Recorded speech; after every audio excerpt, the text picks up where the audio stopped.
नमाज जनाजा में हम सारे निस्बत वाले हैं। किसी की निस्बत सूरज शरीफ, किसी की निस्बत दरिया शरीफ, किसी की निस्बत बेश शरीफ, किसी की निस्बत बसार शरीफ, गंगोल शरीफ, मोड़ा शरीफ, हम सारे निस्बत वाले हैं।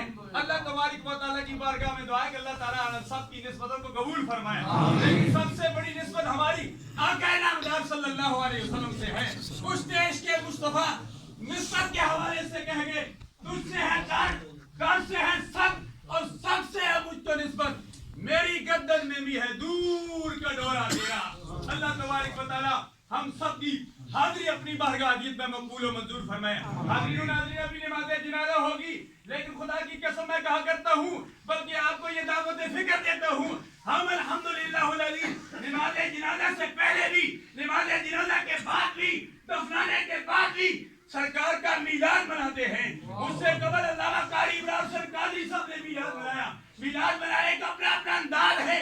सरकार का जिक्र करना ये भी मीलाद मुस्तफा है। अल्हम्दुलिल्लाह मरहूम के लहते जिगर साहबजादा अल्लामा अबुल अब्बास मोहम्मद हाशिम हक्कानी साहब सारी जिंदगी मीलाद मुस्तफा का दर्स देते रहे, अल्लाह ताला रसूल का दर्स देते रहे।